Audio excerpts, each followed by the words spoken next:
This is a little chair I bought from a thrift shop. It's Pottery Barn. I looked it up. It's a smaller style chair. It runs a little over $100. I think about $109. And it was in great shape, but it's got somebody's name on it. So what I'm going to do is I'm going to show you how I'm going to cover that name and be able to give it to my granddaughter for her to use at my house. Now, I know many of you probably bought these Pottery Barn chairs or got them as gifts and have your child name on it, but now you've had another child or it's ready to be given away and you might want to give it to a cousin or something or just a friend. So you can't because it's got the name on it. So I'm going to show you how to cover that. As I said, you will need a little bit of sewing skills and we'll get started in just a minute. So I've unzipped it and taken out the foam pieces. I'm sure that you saw that there's some Velcro strips that were in there holding them together. I did see that one of my strips was not Velcroed, which might be the reason that the back of this chair was kind of not pulling and wasn't tight. So when I get done with this, I think it'll turn out a little bit better. I've moved ahead. I have washed this. I hung it out to dry. It came out good. And what I've done now, you're going to have to be able to do a little bit of sewing to understand this. And maybe not. I'll take my time and explain it to you.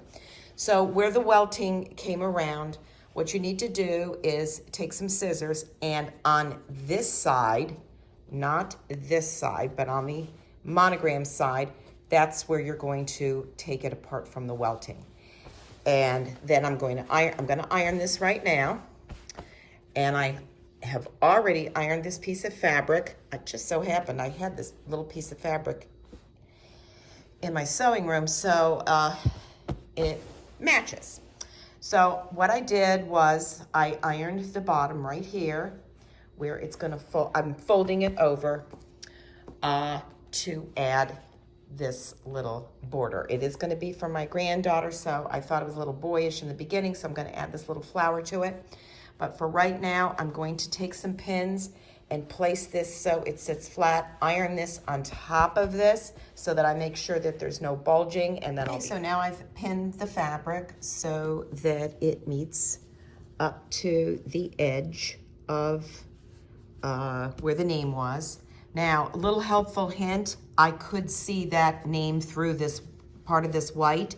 So what I did is I had an extra little piece of this and I stuck it underneath there and lined this up. So make sure that your fabric's not see-through. And also was a little difficult to pin because I'm right on top of the monogramming. But for now, I'm gonna take and I'm gonna stitch this around here, and then I'm gonna go across the top of this and then back down the bottom of this. And my stitch is not going to be right where I took that stitch out. I'm going to run that stitch a little higher.